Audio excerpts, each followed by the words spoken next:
And welcome into the show. I'm laughing. Why are you smiling? Why are you smiling? Teabag, I don't know, 45 seconds ago just said this is like a workout for me coming on the show because it's been a miserable 3 days in your sports life, 4 days in your sports life. Rough 72 hours. A very rough 72 hours.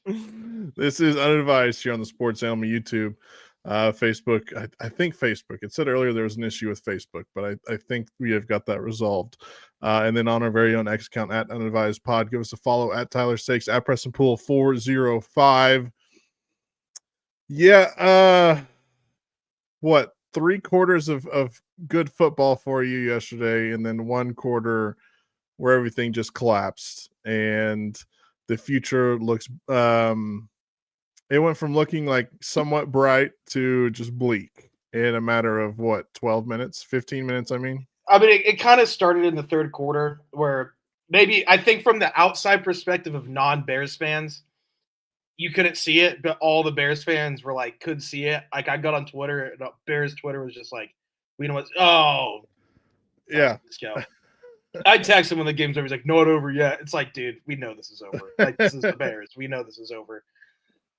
Caleb started 10 for 10, and I wasn't going to overreact. I tweeted, I'm not going to overreact. I didn't overreact. Publicly, I wasn't overreacting. And then he finished the game, I think it was 11-25 after his 10 for 10 start.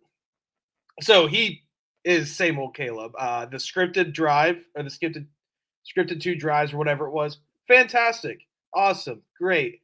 And then you go off script and Caleb Williams just forgets how to play football. But then he'll bring you back in because he'll make like 1 or 2 plays like that scramble to pass to Roma Dunze. Yeah. I mean, you see stuff like that, but then it's the DJ Moore with 2.5 minutes left. The DJ Moore pass where if you're an NFL starting quarterback, that's a pass you have to make. Like you have to make that 10 times out of 10. You have to. Like that was a wide open pass, and you got to put it in the bucket. And just again, it's like the crazy plays, the highlight plays Caleb can still do, but the basic down to the core quarterback plays, he just can't figure it out. And it's just the same old Bears. The pre-snap penalties, awful pre-snap penalties. It was like Oklahoma State on Saturday. Just my team doesn't know how to. Neither of my teams just know how to not be, false start or pre-snap motion, whatever it is. Just can't figure it out.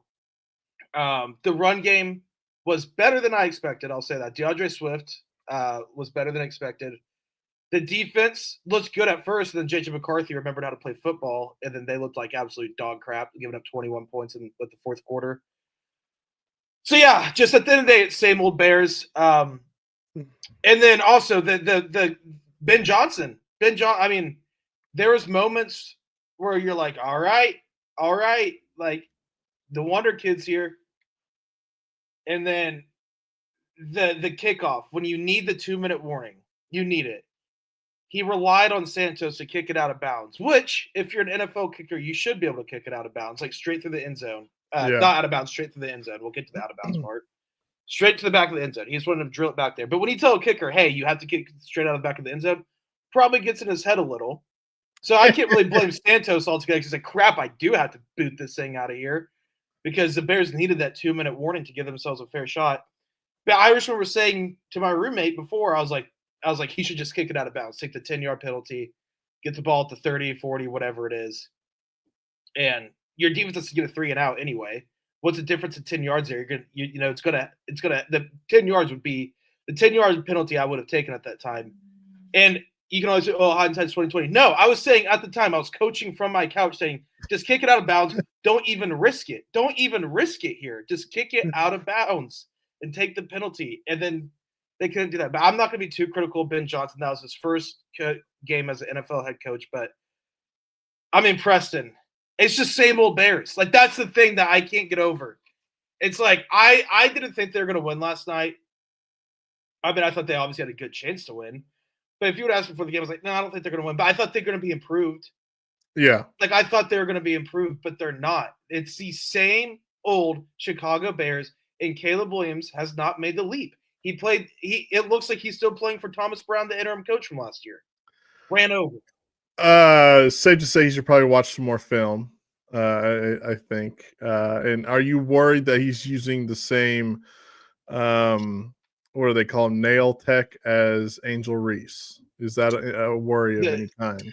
The nail tech? I haven't heard this. Yes. Angel Reese tweeted it, I think like yesterday night or today. About his fingernails? Yes. They have the same nail lady. So, I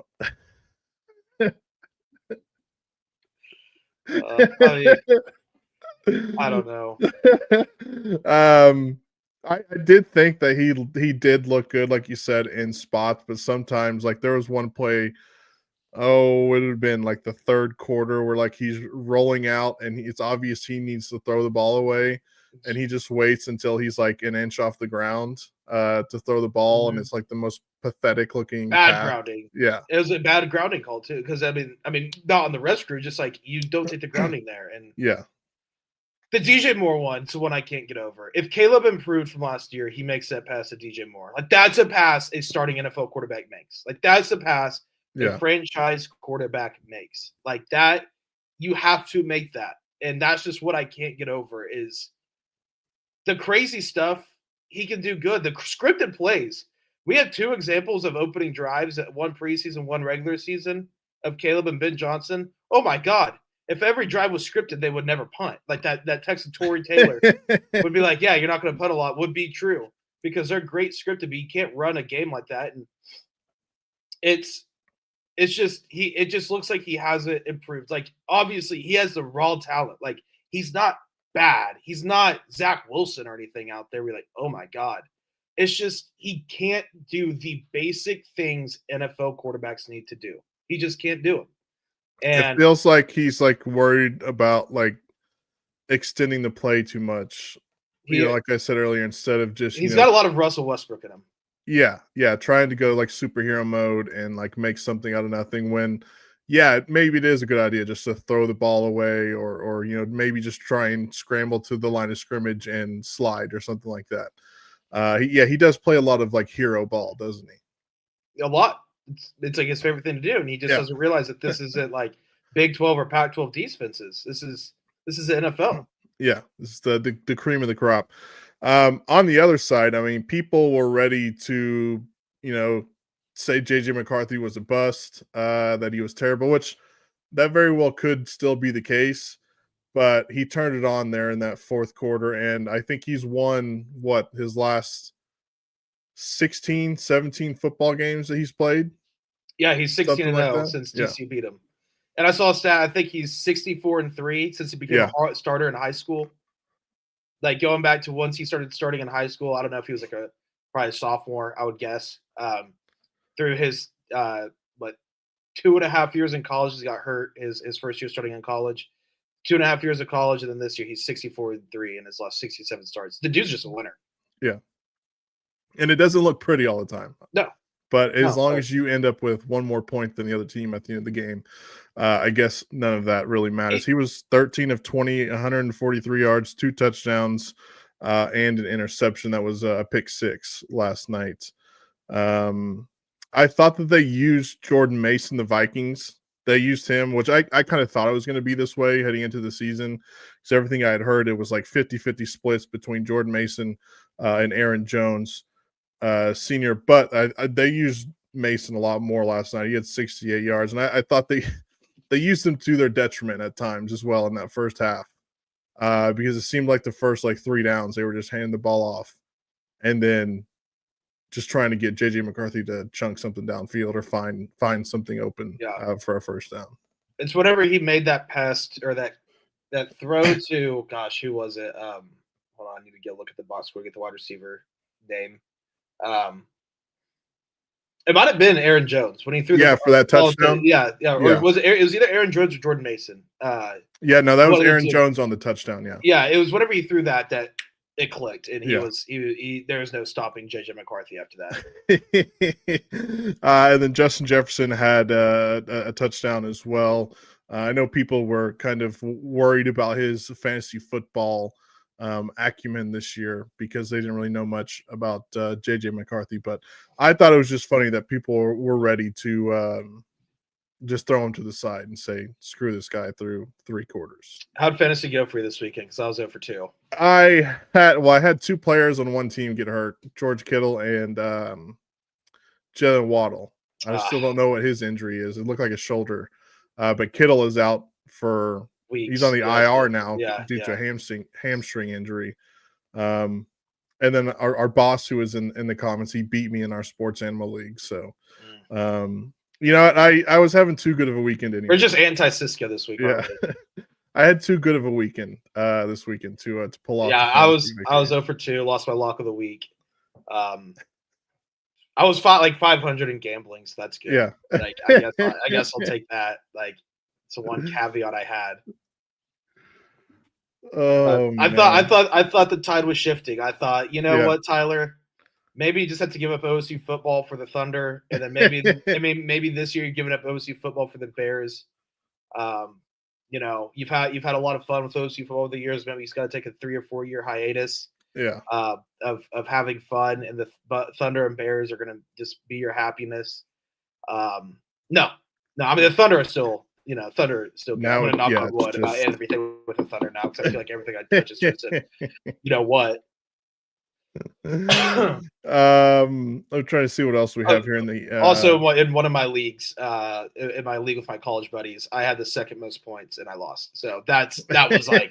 That's a horrible feeling. Yeah, it's a horrible feeling. That's definitely Derek freaking Henry. Like I said, 49ers put tight end George Kittle on the IR. Congrats, Camden. Out for like the next 4 weeks or something like that. Trying to see what else has happened in the NFL over the last 24 hours or so. Really not much big news out of the NFL outside of that one big injury to George Kittle that we had over the weekend. Thursday game coming up, Commanders and Packers. That should be a good one. I thought both of those teams played well, especially the Packers for sure. They put it on the Lions, which could be a bad thing for you that the Packers are back. I'm a commie this week, big time commie this week. They get you in like the mascot head, the pig, whatever they call the pig. So, let's switch over to college football. So you've had some time to sit and marinate on things since Saturday. Has anything changed? Are you more fired up? Are you more down in the dumps? What are your thoughts right now? Let's get a vibe check from you. I'm at a acceptance stage. The 5 stages of grief, I'm at whatever acceptance is. Is that the last one? Like, am I at the last stage? I don't know. Sure, yeah. Sure. I'm at a good stage, I guess. Yeah. The 5 stages of grief, I'm at the acceptance, whatever that is. I think they're going to be the worst team in Power 4 for the second season in a row. That's just where I'm at. I don't have any optimism whatsoever. It's just bleak. And the only sign of hope there was, hey, this was the second game this team has played together, and that was the worst spot for them to possibly be in. No one's denying that, to go to Oregon. This second game, this coaching staff and all this. Well, and look, 10 times out of 10, they play that game, Oregon wins no matter what, right? Yeah. This season for sure. Yeah. They probably cover the spread every game. I mean, they could win 69-3 probably every game if they wanted to. Yeah. But yeah, I'm just at an acceptance stage. I'm pressing. I can't remember if I said it on Sunday or not. Sunday was a complete blur. But I said it yesterday. Like, I've been Mike Gundy's biggest defender, and Mike Gundy is one of my favorite. Is probably my favorite sports figure of all time. Like, he is Oklahoma. I don't know a world without Oklahoma State football as Mike Gundy not the head coach. Like, yeah. I was 5 years old when he got hired, 6 years old, however old I was. Like, I don't remember a world without Mike Gundy being the head coach of Oklahoma State. So, like, I love the guy. I love him tremendously. He's all-timer. Like, he's all-timer for me.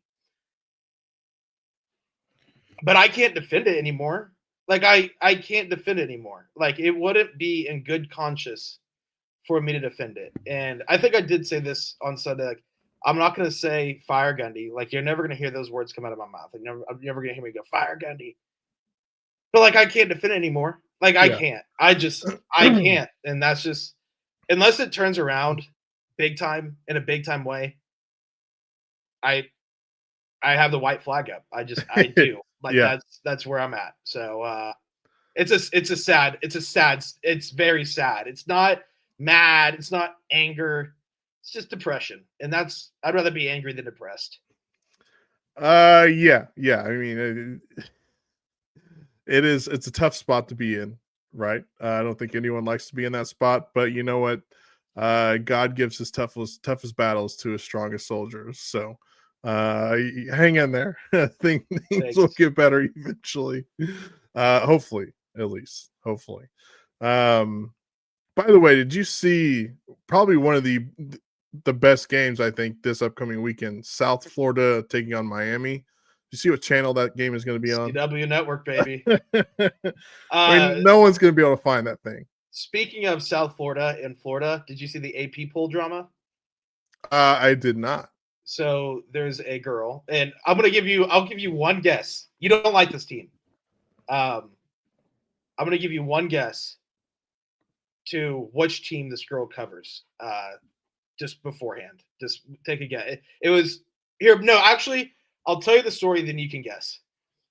So this girl, her name's Haley Sawyer, put out her AP poll. And you know how College Ball Reddit, the Twitter account puts like who voted who in each spot?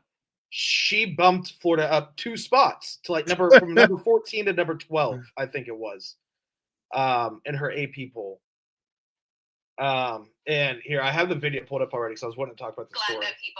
So this is her response to this. But as far as what my votes are and what my process is, I wake up early in the morning after covering a game late in the night before. Don't want to go too much into my process or logic, but I will say I appreciate everybody's interaction on social media and all of your feedback. She doesn't want to go too much into her process or logic. All right, so Preston, given the information I've given you, what school do you think this girl covers? I would assume the Florida Gators. No. That's a good guess, though. Is it an SEC school? Opposite, way up. Well, yeah, opposite. Opposite direction, big time. Is it Texas? No, more west, way more west. Oh, like USC or USC, which I just think is fitting that the USC beat and the elitists out there on the West Coast who think that they're the Mecca and all of this is didn't even realize based off the information we've gotten that Florida didn't. Yeah. Or that South Florida didn't beat Florida. So she has locked her account on Yep. X. Yep. She's getting bullied bad. And I mean, request. I feel bad, but then again, it's like, hey, you have a job to do. Like it is a privilege, not a right to be an AP poll voter. You should probably look if you're going to move someone up 2 spots, if they won their game or not. Yeah. That's probably a smart idea. By the way, out there, fans, these are the same idiots that are voting on preseason teams and stuff like that. That's why none of that stuff matters. No. None of that matters. No. It means absolutely nothing. Yeah, I just saw that video on this Reddit CFB. Mm-hmm. South Florida fans are having a field day right now, as they should. Yeah, no, 100%. Look, South Florida has the best resume in college football right now. South Florida should be in the top 10. Like, if we're just going off resumes, they have, like you just said, they have the best resume in college football, and they've beaten a playoff team from last year and an SEC ranked team already in the first 2 weeks. They should be in the top 10. Yeah, and they take on Miami this week. So if they play that game tough, I mean they're the Group of 5 candidate for sure right now. Oh, sure. 100%. If they lose by like a touchdown to a number 5 Miami, having already beaten 2 top 25 teams to start the season, wonder what the rest of their schedule even looks like. I'll pull it up right now. So they've got too daunting. No, South Carolina State after that. Charlotte, North Texas, FAU, Memphis, UTSA, Navy, UAB, and Rice. Yeah. They breeze through that schedule. They just have to win the AAC. They just have to Yeah. play Miami close and win the AAC, even if you drop a game in the AAC. Yeah, Or the AC. Boise. It's just the American Conference now. I mean, Yeah, the AC. Boise was number 25 when they beat them. Mhm. Then Florida obviously was 13 this last week whenever they got beat by South Florida. So I wonder what the line even is on that game. That's a good question. I haven't looked at lines for this Just week. had it here. Miami 18.5-point favorites. Give me South Florida plus 18.5. Miami's gonna F it up somehow. They always do. That could be a lock of the week type potential. What's the OU line this week? It's like 28 or something like that. 23.5. 23.5.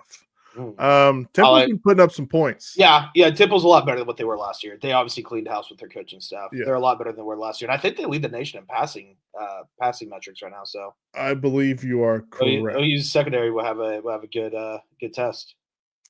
Big don't look ahead game as well this weekend for the Sooners. Don't look ahead to next week where you take on Auburn.